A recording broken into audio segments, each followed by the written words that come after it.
लाडलू मारवाड़ी में एक कहावत है कि जी जी चाली तो मैं भी चाली, यानी कि जब पड़ोसी कुछ करसी ना तो मैं भी करसी हूँ। अगर थाने कोई कुछ भी बोल दियो ना, नहीं बखेरे आ भाई साहब मान तो बाकी बात माननी पड़सी, लेकिन ते कौन देखो कि बे सामान्य खेबाड़ा है ना, बे कत्ता की चीज़ के अंदर परफेक्ट है। तो बी चीज़ ने डंगो सुन लीजो। लाइफ को सवाल है, पिछली बार जो वैकेंसी आई थी ना उसके अंदर भी बच्चों ने वो ही सबसे बड़ी गलती की थी। आज भी वो इस चीज़ को लेकर के भुगतते हैं कि काश हम उस दिन खुद पे विश्वास कर लेते, काश हम किसी की बातों में नहीं आते हैं।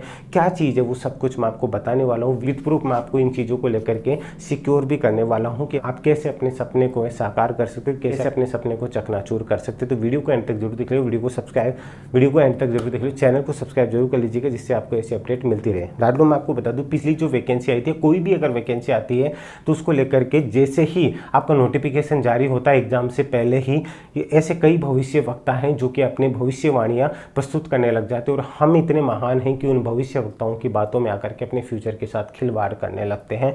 मैं किस बारे में बात कर रहा हूँ उस चीज़ को मैं आपको एक एक चीज़ समझाने जा रहा हूँ, उस चीज़ को सुनिएगा। देखिए पिछली बार आपको बताया कि 75 मार्क्स का पेपर था, लेकिन इसको लेकर के आपके एग्जाम से पहले क्या भविष्यवाणियां होने स्टार्ट हो गई थी कि अगर जैसे आप जयपुर से फॉर्म भर रहे हो तो आपको कम से कम 70 नंबर 65 से 70 नंबर लेकर के आने होंगे, तभी आपका सिलेक्शन होगा जयपुर कमिश्नर प्रणाली से अगर आपने फॉर्म लगाया है तो। अब दूसरी बात, अगर आप किसी मान लीजिए कहीं 12 से कहीं से आप ऐसे जिलों से फॉर्म लगाया है तो आपको बता दिया कि कम से कम भाई 60 नंबर तो लेकर के आना है। ये सब चीज़ें चल रही थी और आप उस चीज़ का कहीं ना कहीं हिस्सा बन चुके थे। एक बच्चा जो यहाँ पे था वो 50 मार्क्स यहाँ पे क्वेश्चन करके सेफली स्कोर कर पा रहा था, दूसरा बच्चा यहाँ पे था जो 55 जो मार्क्स है वो यहाँ पे सेफली स्कोर कर पा रहा था, लेकिन वो पहले ही वीडियो देख करके पूरी की पूरी इस तरीके से तैयार था कि सर ने मुझे बताया था मुझे इतने मार्क्स तो लेकर के आने। इस चक्कर में इसने ज़्यादा क्वेश्चन किए और माइनस मार्किंग में आकर के यहाँ पे वापस आ गया और 40 नंबर पर आकर अटक गया। यही चीज़ यहाँ पे 55 पे था, वो मुश्किल से 48 49 पे आकर के अटक गया। फिर आकर के आप रोने लग जाते हो कि मैंने इतने किए। और जब आप तुक्के लगाते हो ना लाडलो, तो तुक्के लगाते घर पहुँचते हो ना उससे पहले पहले आपके 10 से 12 क्वेश्चन तुक्के वाले गलत हो चुके होते हैं। जब घर आके चेक करते हो तो आपके 10-12 क्वेश्चन और हो जाते हैं। इस तरीके से करके आपके 20-30 क्वेश्चन आप पीछे चले जाते हो। ठीक है, ये 30 क्वेश्चन अगर आप पीछे जाते हो तो इसका मतलब आप समझते हो 30 क्वेश्चन तो आपके वो गए। अगर आपकी 1/3 मार्किंग होती है तो आप ये सोचिए कि आपके 10 क्वेश्चन और गए। अगर आपकी 1/4 भी होती है, ठीक है, तो फिर भी अगर उस तरीके से मानते हो तो आपके 7-8 क्वेश्चन और गए। तो आप खुद के साथ कितना लॉस करते हो इस बात को आप समझ सकते हो। आपको जितने भी भविष्य वक्ता ये बताते हैं एग्जाम से पहले कि इतनी कट ऑफ जाएगी, आप इतना स्कोर करके आइए, उन लोगों से प्लीज बच के रहिए। उनका कुछ नहीं बिगड़ेगा, आपका भविष्य खराब हो जाएगा। तो ऐसा कोई भविष्य वक्ता, ऐसा कोई ज्ञानी नहीं है जो ये बता सके पेपर बनने से पहले कि कट ऑफ कितनी जाएगी। उनको पता होता तो फिर वो पेपर भी दे दो भाई, आपको ही पता है कि कितनी कट ऑफ जाएगी। आप लोग अलग अलग तरीके से आप लोग मॉक टेस्ट देते हैं, ठीक है, मॉक टेस्ट के अंदर आपका स्कोर आता है। कोई बच्चा बोलता है सर 102 मार्क्स आ रहे हैं, कोई बोलता है सर 108 आ रहे हैं। इस तरीके से आपकी ये चीज़ें चलती है, ठीक है, ध्यान से समझ लीजिएगा। इतना आपका स्कोर आ रहा है, फिर आप घबरा रहे हैं सर 150 में से इस बार जो एग्जाम होगी सर इतना स्कोर आ पा रहा है। अलग अलग बच्चों से बात होती है, पर्सनली भी, फ़ोन कॉल्स पे भी, मैसेज पे भी, तो बताते सर हमारा स्कोर कम आ रहा है। देखिए आप मॉक टेस्ट से जो आप इस एग्जाम को कंपेयर कर रहे हैं तो ये बिल्कुल गलत है, ठीक है। यहाँ पे मॉक टेस्ट जो बनाए जाते हैं आपको क्या लगता है आपके एग्जाम के अकॉर्डिंग बनाए जाते हैं? नहीं, ये सच्चाई मैं आपको ज़्यादा यहाँ पे नहीं बता सकता, तो उस भरोसे आप मॉक टेस्ट के भरोसे मत रहिए, ठीक है। इतना बता दूँ, अगर आप इनमें स्कोर कर पा रहे हो, इसमें चलो आप 140 स्कोर कर पा रहे हो, तो आपको क्या लगता है कि आप इस एग्जाम में 150 में से आप यहाँ पे भी 140 कर लोगे? नहीं, एग्जाम में कैसे क्वेश्चन आएंगे वो किसी को नहीं पता है। तो आप इन चीज़ों पर टाइम खराब करने से अच्छा मैं आपको एक चीज़ सजेस्ट करूँगा, आप जब मॉक टेस्ट देते हैं तो आप एग्जाम के 15 दिन पहले दीजिए। ध्यान से समझ लीजिएगा, जब भी आप मॉक टेस्ट देते हैं एग्जाम के 15 दिन पहले दीजिए, ठीक है।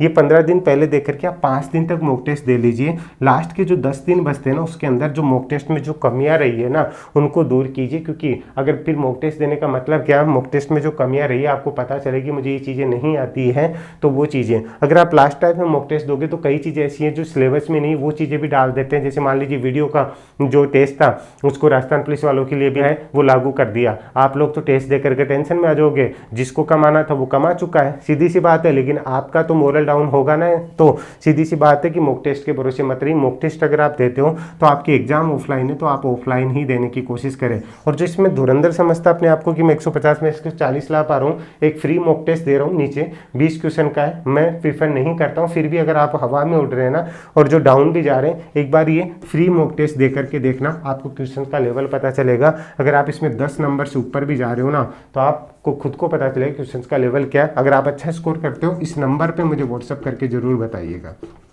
कि सर हमने इतना स्कोर किया है। तो ध्यान से समझ लीजिए, मैं आपको इतना सा बताना चाह रहा हूँ, इन भविष्य वक्ताओं के बातों में आकर के अपने भविष्य के साथ खिलवाड़ मत कीजिए।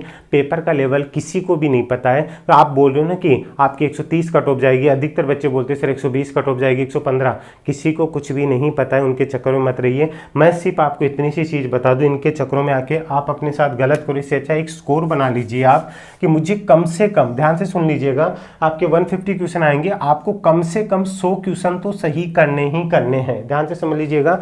लेकिन कई बार आप 100 भी नहीं कर पाओ, उसका भी तरीका बताऊं। आप अगर 120 130 पे जा रहे हो, इससे पहले एक टारगेट बनाई कि मुझे 100 क्वेश्चन तो कंफर्म सही करने ही करने हैं। उसके बाद में आपके पास बचेंगे कितने, 50 क्वेश्चन। ध्यान से समझ लीजिएगा। उन 50 क्वेश्चन में से आप जाइए कि ऐसे कई क्वेश्चन होंगे, 10 क्वेश्चन ऐसे होंगे जिनमें आपको थोड़ा सा कंफ्यूजन होगा, तो उनमें थोड़ा सा आप टाइम लीजिए, सोच समझ के रिस्क लीजिए, तब जाके कीजिए। लेकिन जिनका आपको पता ही नहीं होता ना, उनमें तुक्के मारने की कोशिश मत कीजिए। मैं आपको अभी बता रहा हूं, अगर आप 100 से 110 क्वेश्चन, ठीक है, आप एक सी बातों में आकर के गलतियां मत करना कि आप 120 130 क्वेश्चन करो। आप 100 से 110 क्वेश्चन भी अगर श्योरिटी से और सेफ तरीके से करते हो तो आप रिस्क मत लीजिएगा। मैं बस इतना सा कह रहा हूं। बाकी आपको आते हैं तो आप 150 कीजिएगा, लेकिन इन कट ऑफ के चक्करों में कि कट ऑफ हाई जाएगी, इस चक्करों में आकर के अपने भविष्य से खिलवाड़ मत कीजिएगा।